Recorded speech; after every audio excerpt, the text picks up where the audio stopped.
अनंत आपकी बारी है। अनंत बोलिए, आपने सबकी बात सुनी, आपको क्या लग रहा है ये पार्लियामेंट में जो अभी तक हुआ और ये संविधान को लेकर?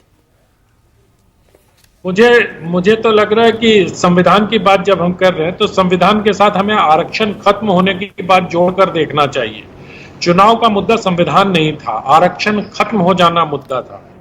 क्योंकि ये बात बीजेपी के कुछ सांसदों ने, मतलब जैसे लल्लू सिंह ने, श्रावस्ती वाले ने, वो ज्योति मिर्धा ने, इन लोगों ने संविधान बदलने की बात कर दी। विपक्ष ने बहुत स्मार्टली उसको आरक्षण खत्म करने से जोड़कर एक 400 पार के जो नैरेटिव बना था उसको पंक्चर करने का काम किया। ये तो स्पष्ट है कि अगर संविधान के साथ आरक्षण नहीं जुड़ता तो मैं पहले दिन से कह रहा हूं कि संविधान बदलने की डिबेट सेमिनार में और इन सब चीजों में हो सकता था, लेकिन उसका जनता पर प्रभाव पड़ता ऐसा मैं नहीं मानता हूं। ये मेरी व्यक्तिगत राय है, सहमत हो सकते हैं, असहमत हो सकते हैं। दूसरी बात, अभी मैं बहुत देर से वो डिप्टी स्पीकर की बात सुन रहा था और इंदिरा गांधी के बारे में कहा गया कि उन्होंने बहुत बड़ा दिल दिखाया और विपक्षी, उसी इंदिरा गांधी ने 80 में आके सत्तारूढ़ दल के उसको बना दिया। 84 में से 89 तक भी सत्तारूढ़ दल का ही डिप्टी स्पीकर रहा।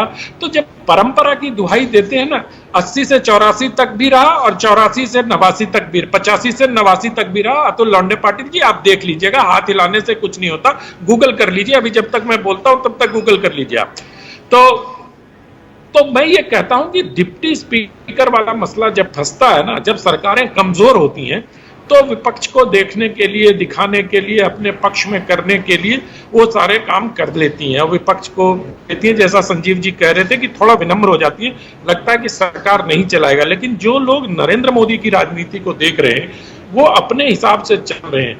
क्योंकि जो आप देखिए 4 जून से लेके और अभी 27 जून तक, इतने दिनों में कहीं कोई ऐसा संकेत नहीं मिला जिससे ये आकलन किया जा सके कि सरकार कमजोर दिखाई दे रही है।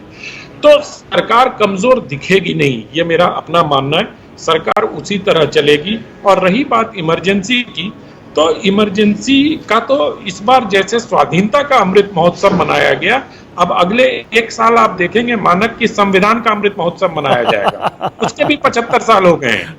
और जब संविधान के अमृत महोत्सव की बात होगी तब इमरजेंसी की बात होगी और इमरजेंसी की याद दिलाई जाएगी। और जो लोग ये कहते हैं कि अतीत की बातों में क्या रखा है, मुझे टॉल्स्टॉय की एक पंक्ति याद आती है जहां वो कहते हैं कि जब तक आप अतीत को नहीं याद रखोगे तब तक आप अपने भविष्य की बुनियाद ठीक नहीं कर सकते हो।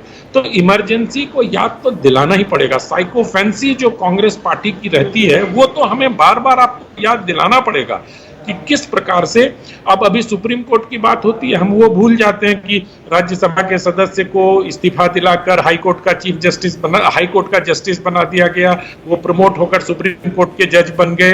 तो ऐसे भी तो उदाहरण है। ये भी तो संविधान के साथ मजाक ही हुआ है इस देश में ना, कि जब एक परिवार को मौका मिला तब उसने ये किसी, अभी लोग कह रहे हैं कि चुनाव आयुक्त के साथ ये होता है। अरे चुनाव आयुक्त को इस देश ने देखा कि आप उसको रिटायरमेंट के बाद मुख्य चुनाव आयुक्त को आप राज्यसभा का सदस्य बनाते हैं, उसको केंद्रीय मंत्रिमंडल में शामिल करते हैं।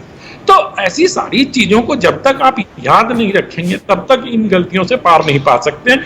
इसलिए मुझे लगता है कि बार बार संविधान के साथ जो जो मजाक आजाद भारत के इतिहास में हुआ है, भारतीय जनता पार्टी उसको याद दिलाती रहेगी। क्योंकि इस एक बार वो ठोकर खा चुकी है इस चुनाव में, संविधान और आरक्षण को जोड़कर। तो जितने साइकोफेंसी संविधान को लेकर हुए हैं, भारतीय जनता पार्टी ने अपनी रणनीति में शामिल कर लिया। और आज आपके चैनल पे मैं ये कह रहा हूं कि मुझे लग रहा है कि संविधान के 75 वर्ष पूरे हो रहे हैं, 1950 से 2025।